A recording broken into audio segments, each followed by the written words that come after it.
Welcome back. In yet another twist ahead of the budget vote this afternoon, the EFF has now sent an urgent letter to the Standing Committee on Finance asking that the report on the fiscal framework and revenue proposals be withdrawn.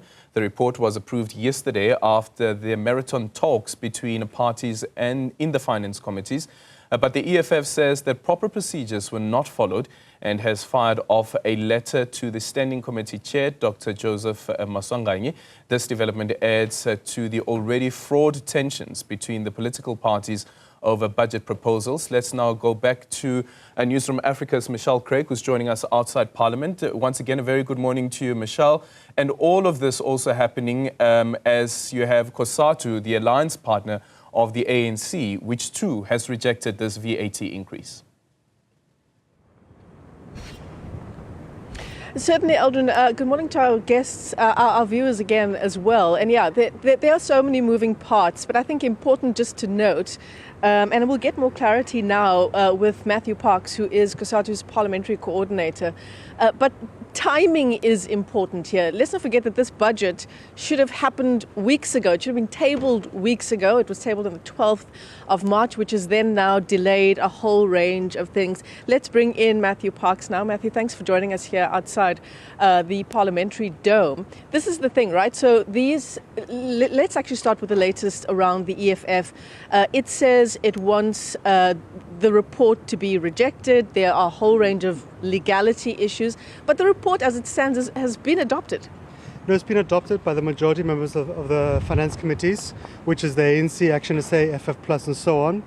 I think the ANC has, and the GNU, including Action SA, I think FF Plus, Rise Mzansi, Bosa, I think they've got a sufficient majority in Parliament to not only adopt the committee report, also to pass the budget. There is a real guillotine in terms of timeframes. Yes. Because the budget was basically a month late, because the Finance Committee gave an extra 2 weeks for public hearings, today is the deadline to pass the budget. Otherwise, if you don't pass the budget today, then government's operating on borrowed time. It can then only operate according to the budget approved last year, which means no new expenditure. It means no increase to social grants. It means no public service wage agreement. It means no filling of vacancies and so forth. Also, they then start kicking in various stages further restrictions on what the government can spend, and eventually come to 45% of the budget, which means you'll only pay salaries and social grants. That means government grinds to a halt. So it becomes very messy, and this is why the Finance Committee was under huge pressure last night to adopt the budget as is, and then to provide a provisional recommendation to the Houses today of Parliament that within 30 days Treasury must report back to Parliament, to the Finance Committees, on alternatives to the VAT hike and alternatives to not adjusting the PIT brackets for inflation. So there's a lot of time pressures, because even within the 30 days, that brings you to the 1st of May, when the new tax are meant to kick into effect. So in fact, you don't have 30 days if you want to provide alternatives. You've got less than that. So it is a real cooking time pressure, but it can be done if there's a political will. It just requires a bit of efficiency and real determination to do that. So the issue around Treasury reporting back after 30 days, what can then change? What are the changes that can be made to the framework within that period?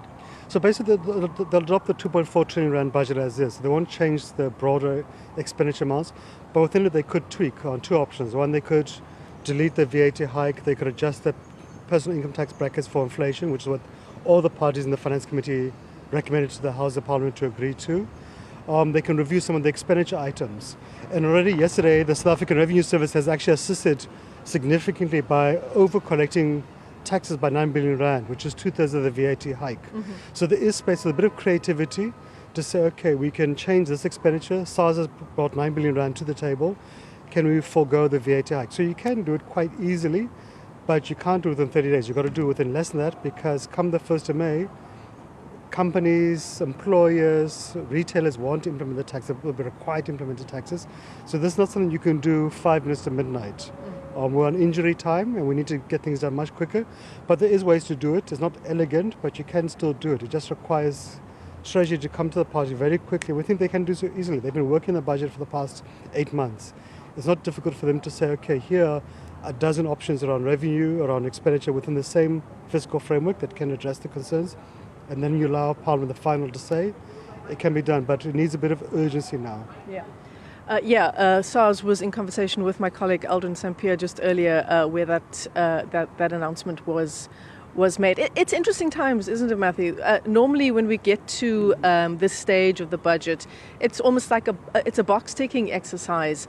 It's not the case. Is that a good thing? Look, it's a good thing. I think for far too long, look, it's a mathematical reality. The ANC didn't get the 51%. Yeah. So there's a new reality. The ANC has to negotiate. And for far too long, for better or worse, Treasury had a blank check around the budget. Even ministers had very little say. So that's a good thing. Society is debating what makes sense, what doesn't make sense. And there's many good things. So we have managed as Cosatu with other parties to convince Parliament a VAT hike is going to hurt the poor. They've agreed. That's good. A PIT non-adjustment for inflation, it's going to hurt workers. They've agreed. That's also good. You want a Parliament which listens to society, which even says to government, you have made a mistake here, look at something else. And there's many good things in the budget too. There's a freeze on the fuel price taxes, increasing social grants by double inflation, extending the basket of food items from VAT. Protein included in that, yeah. And vegetables and so on, dairy and so on. There's a filling of public service vacancies, like 1,800 doctors, 4,000 police officers. There's additional allocation to frontline services like education and health, 4 new hospitals in Limpopo and the Western Cape, fixing process so that workers can get to work on time in our cities. So there's a lot of good things. I think for us right now it's about the 2 revenue issues, and we think there are some smart, quite elegant ways you can do it, including the assistance SARS given to us. And I think we're very pleased that, again, it was last minute, and it was including the Minister's finance Minister budget speech, not even in the budget, so that also requires a supplementary bill.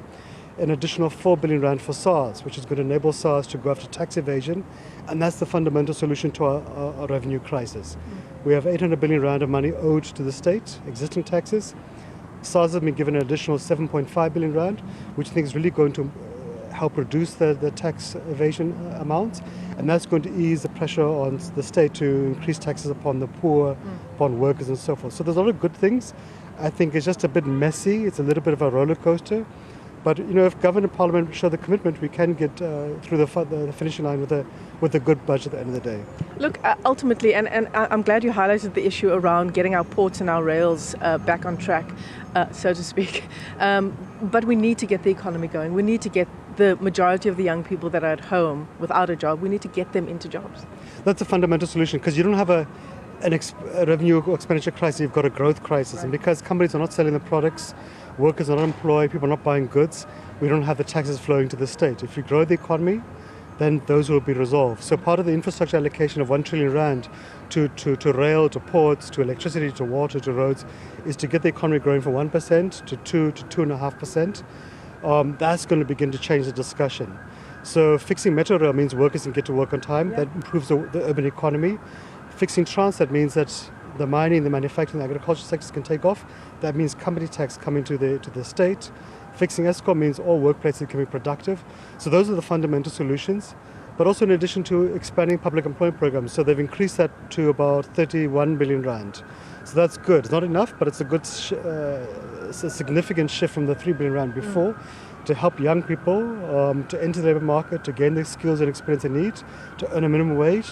So you need to kind of do those things, and if you can do all of those things, it begins then to shift the point. And I think otherwise we can continue this path of 1% growth, and then every year we're going to have to continue to squeeze the budget further, squeeze taxpayers further, and there's only so far you can do that. You really need to now grow the economy. So we can see some progress. We know we like to beat up on government, correctly so, but you can see progress around electricity, you can see progress around tax collection, you can see some stabilization of Transnet, Metro Rail is reopening lines. We're seeing more people being charged, being brought to court for corruption. So there is progress, but we need to see much faster progress. So the ANC has the numbers now. You've mentioned the parties that have now come on board. Hopefully everyone is in the session to vote. In terms of the government of national unity, what do you reckon this means? Is the DA out? Look, I think the DA has blundered badly on negotiations, to be honest.